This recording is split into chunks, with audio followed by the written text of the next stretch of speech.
जिस तरीके से जिनेवा में हुई ये वार्ता, अमेरिका के 2 सलाहकार दूत ट्रंप जी द्वारा भेजे गए और ईरान के विदेश मंत्री की ये वार्ता विफल हुई। इससे ये प्रतीत होता है, और जिस तरीके से ट्रंप की अपनी एक ज़िद है कि वो पूरे मिडल ईस्ट के माध्यम से ईरान के ऊपर अपना स्वामित्व स्थापित कर सके, वो पूरे दुनिया के अंदर जग जाहिर है। लेकिन ईरान भी पूरी तरीके से इस बार जंग को लड़ने के लिए तैयार है। वो किसी भी प्रकार का कोई भी समझौता अमेरिका से करने के लिए नहीं तैयार है। जो शर्तें ईरान के सामने रखी गई वो मानने लायक नहीं थी, इसीलिए ईरान पीछे हटा।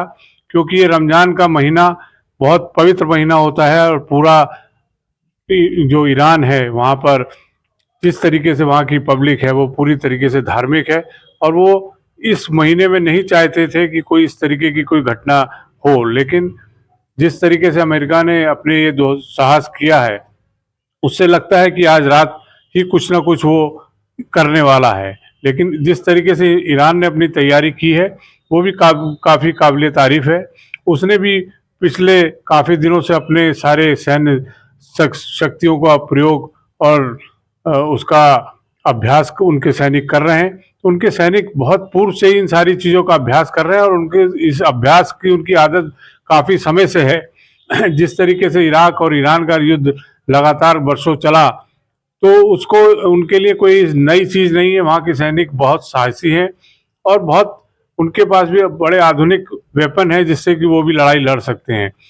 अगर ईरान ने लाल सागर को बंद किया तो पूरे मिडिल ईस्ट के अंदर एक त्राही त्राही मचेगी पेट्रोल की। और मैं समझता हूँ ये एक बार फिर पुनः ये लड़ाई जो है पेट्रोल की ही है, कि इसके ऊपर अमेरिका फिर कब्जा करना चाहता है कि ईरान के ऊपर वो करके और पेट्रोल को यहाँ पे भी पूरा मिडल ईस्ट को गवर्न कर सके, और अपना जो भी उसका स्वामित्व है उसके ऊपर काबिज हो सके। क्योंकि पूरे मिडिल ईस्ट के अंदर उनका एक रहना, अमेरिका अपना स्वामित्व चाहता है कि मैं किसी तरीके से अमेरिका वहाँ पर मिडल ईस्ट के ऊपर भी अपना शासन कायम कर सके। तो उसके लिए एक टारगेट ईरान मिला।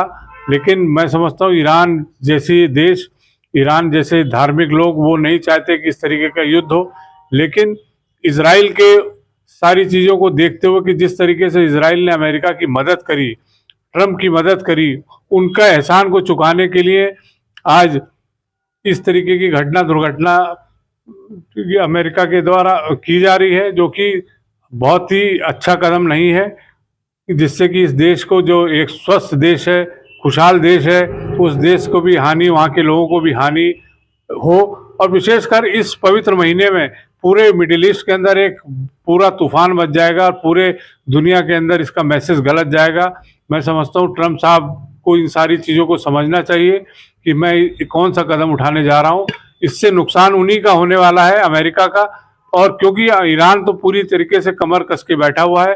अगर ईरान बिल्कुल समझौते के मूड में होता तो ये जिनेवा का जो समझौता और जो वार्ता हुई ये विफल नहीं होती। ऐसा मेरा मानना है कि अमेरिका को इन सारी चीज़ों पे पुनः सोचना चाहिए।